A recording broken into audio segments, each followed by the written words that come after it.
मैं दिल्ली में काम करता था। वहाँ हमदर्द इंस्टीट्यूट, हिमसर बोलते हैं उसको, Hamdard institute of medical sciences, that is number one private medical college in Delhi. There also I was associate professor as well as head of the unit in that college. Hindi Hindi. Sorry, वहाँ मैं हेड ऑफ द यूनिट भी था और साथ में warden भी था मैं वहाँ पे। ठीक है, लेकिन उससे पहले, वो कॉलेज ज्वाइन करने से पहले मैं अल्फला में था। तो लगभग तब से 3.5 4 साल मान लो हो जाते हैं, 3 4 साल। तो 3 4 साल पहले मैं अल्फला में काम करता था एज असिस्टेंट प्रोफेसर। तो जो असिस्टेंट प्रोफेसर से वहाँ मैंने छोड़ दिया लगभग अक्टूबर में, सॉरी 2022, 2022 में। तो 2022 में वहाँ छोड़ दिया अल्फला यूनिवर्सिटी जब मैं फिर दिल्ली गया। तो शॉर्टकट में ये बताऊंगा कि उस टाइम कुछ महीने पहले जिनके ऊपर ये इल्ज़ाम लग रहा है वो वहाँ पे आए और उन्होंने ज्वाइन किया। And they were very junior to me and not in my department, they were in other, दूसरे डिपार्टमेंट में काम कर रहे थे। जैसे इमरजेंसी में था, वो फिजिशियन था, आई एम सर्जन। तो कुछ महीने थे वहाँ पे। अब ये तो हर लोग जानते होंगे, आपको भी पता होगा, एक हॉस्पिटल में जब जो बहुत सारे डॉक्टर्स हैं, चाहे वो डिपार्टमेंट अलग भी हो, एक इंटरेक्शन बनता है पेशेंट्स की वजह से। कि एक पेशेंट उनके पास होता है इमरजेंसी में, तो वो कॉल करेंगे कि ये सर्जिकल पेशेंट है, आके देख लो। ठीक है, या दूसरी तरफ से फिजिशियन की जरूरत पड़ती है, वो कॉल करेंगे मुझे कि आके देख लो। इस तरह नेचुरली सब डॉक्टर्स का आपस में इंटरेक्शन कंटिन्यू रहता है, इसमें कोई डाउट ही नहीं है। तो वो इंटरेक्शन उनके साथ था इतना, मतलब that was a professional interaction, तो वो तो होना ही था। तो लेकिन क्या है कि चूंकि इतना बड़ा इंसिडेंट हुआ, इतना बड़ा सान्या हुआ, पूरे देश के लिए खिला देने वाला सान्या है, तो इस वजह से ये ज़रूरी है कि हर एक से क्वेश्चनिंग की जाए जो भी इसके रिलेटेड है। इवन इफ मैंने 3 4 साल पहले छोड़ दिया, तब भी उनके लिए ये ज़रूरी है कि इन्वेस्टिगेट तो होना चाहिए, क्वेश्चनिंग होनी चाहिए रिगार्डिंग दैट। और दैट इज़ वाई कि उन्होंने इस वजह से मुझे वहाँ पे क्वेश्चनिंग के लिए बुलाया। और क्वेश्चनिंग जो भी हुआ, वहाँ मुझे बहुत ज़्यादा रेस्पेक्ट के साथ उन्होंने रखा। अब जहाँ वो खुद बैठे थे उससे ज़्यादा फैसिलिटीज़ और बाकी प्रोवाइड की। और हर चीज़ में जो भी मैं बोलता था वो प्रोवाइड होता था। तो उसके बाद जब सुबह मॉर्निंग, चूँकि हम लेट पहुँचे वहाँ पे, अदरवाइज़ वो शाम को ही सब क्लियर करने वाले थे। लेट पहुँचने की वजह से उनको ये हुआ कि सुबह हम अब क्वेश्चनिंग करेंगे। तो क्वेश्चनिंग करने के बाद ही, कुछ टाइम के बाद ही उनके हेड ने बोला, आगे से इसको कोई क्वेश्चनिंग नहीं करेगा, हो गया क्लियर सब कुछ, अब कुछ भी नहीं है ऐसा, इनका सिंपल फ्री कर दो, इनका सब कुछ क्लियर है।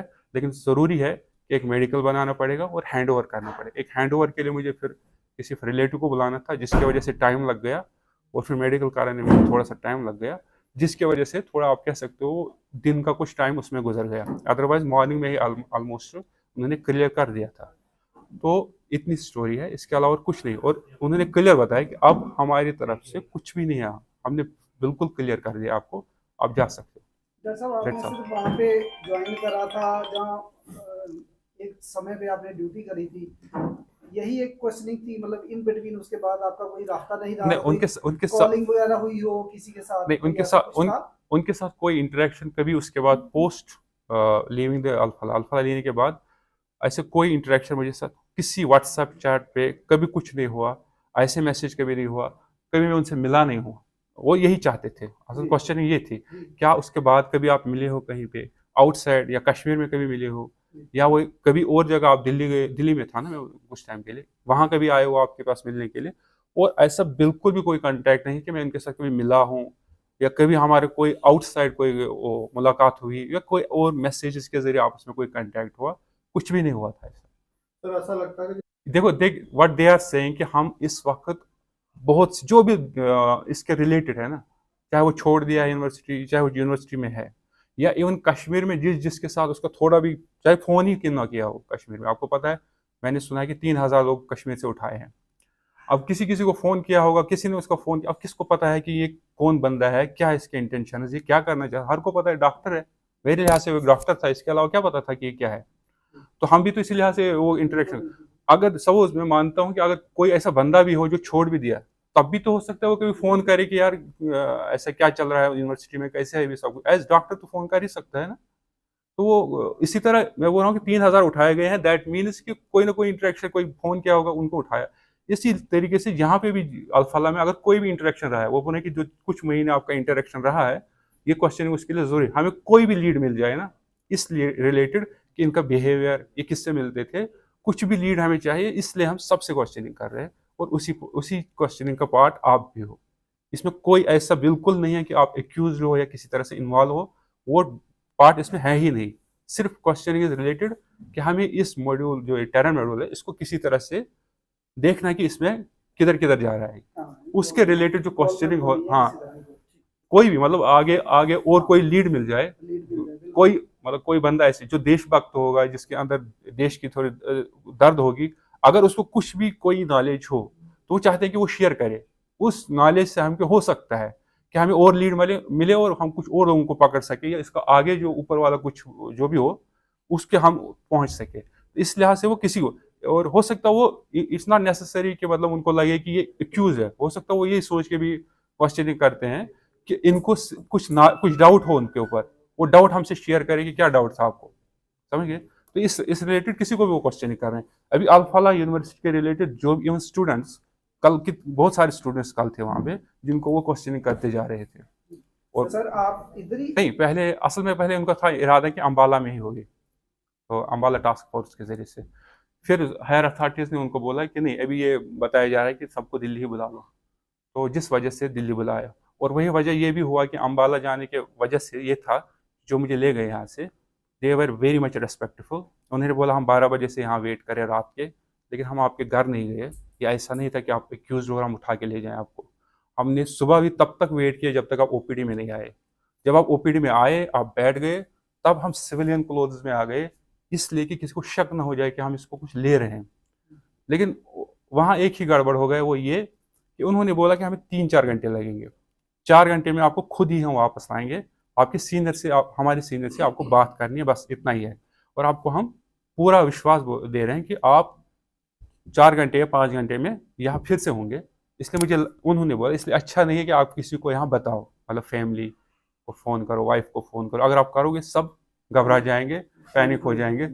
जब आ ही रहे हो तो कुछ नहीं पता चलेगा, आप लगेंगे सारे हॉस्पिटल में काम कर रहा है, ड्यूटी चल रही है, तो 5 बजे 4 बजे आप घर जाते हो, उससे पहले पहले आप आ जाओगे। लेकिन रास्ते में फिर सीनियर ऑफिसर्स ने उनको बताया कि देखो सबको दिल्ली बुलाया जा रहा है, इसलिए इनको अम्बाला से फिर दिल्ली ले आओ। जब वो दिल्ली का प्लान हुआ ना, तो फिर थोड़ा उसमें ये हो गया कि यहाँ पैनिक हो गए, क्योंकि अब तो पता था नाइट लगना था। दिल्ली पहुँचते पहुँचते हम लगभग 11 बजे पहुँच गए, तो तब तक कोई क्वेश्चन नहीं हुआ, वो तो दिल्ली में हुआ। फिर अब दिल्ली में भी ज़्यादा कुछ शाम को किया इन्होंने। शाम को उन्होंने बोला आप थके होंगे तो आप अभी रेस्ट करो, रेस्ट करने के बाद हम आप आराम से सुबह बात करते हैं आपके साथ। फिर सुबह जो मैंने आपको बताया, तो ये डिटेल है। अदरवाइज अगर उनको पता होता कि मुझे दिल्ली जाना है, तो फिर वो ज़रूर यहाँ एडमिनिस्ट्रेशन और मेरी फैमिली को ज़रूर इन्फॉर्म करते कि हम इनको इधर ले जा रहे हैं, टाइम लगेगा, तो आप घबराओ मत। लेकिन इस वजह से कि आपको 4-5 घंटे वापस आना है, उन्होंने मुझे ये दिलासा दिया कि आप टेंशन मत लो, 4-5 घंटे में आपको वापस आएंगे, किसी को बताने की ज़रूरत नहीं है। दूसरा, जब वो ओपीडी में आए, ओपीडी में इस तरह आए, ना किसी के पास गन था ना यूनिफॉर्म थी। उन्होंने बोला हम डेलिबरेटली इस तरह आए हैं ताकि इवन यहाँ किसी बंदे को भी पता नहीं चले कि हम आपको किसी ऐसी चीज़ में ले जा रहे हैं, क्योंकि ऐसे पैनिक हो जाएगा। तो आप सीधे आके चलो हमारे साथ। बल्कि ये तक बोला कि अगर आपको किसी को बोलना है तो बोल दो आईजी साहब का पेशेंट बीमार है, उसको देखने जाना है। मैंने बोला ये झूठ मैं नहीं बोल सकता, मैं वैसे भी झूठ नहीं बोलता, अब आईजी साहब क्या बोलूँ मैं, पता नहीं, तो आप जाना है तो आप चलते हैं।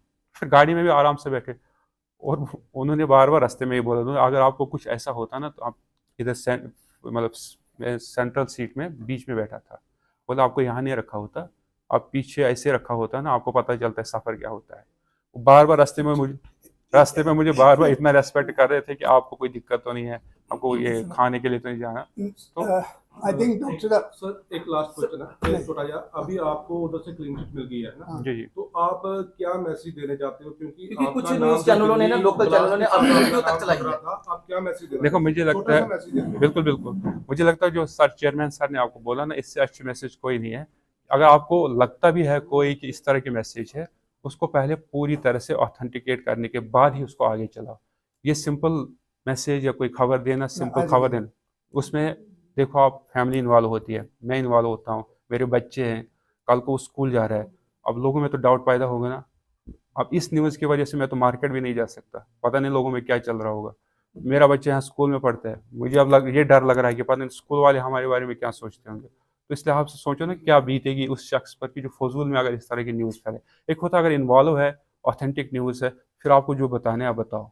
लेकिन जब आपको पता है भी ऑथेंटिक न्यूज़ नहीं है, ऐसा कुछ है ही नहीं, हो सकता है ऐसा हो ही नहीं हो, तो तब तक मुझे लगता है एक बहुत बड़ी जर्नलिस्टिक रिस्पॉन्सिबिलिटी अदरवाइज भी आल्सो, कि जब तक ऑथेंटिक न्यूज़ ना हो तब तक इसको आगे नहीं फैलाना चाहिए। और आपको पता है हवा में फैल जाती है, एक बार हो गया तो पूरा हवा की तरफ फैल जाता है। तो इतनी रिस्पॉन्सिबिलिटी तो एक जर्नलिस्ट को होना चाहिए।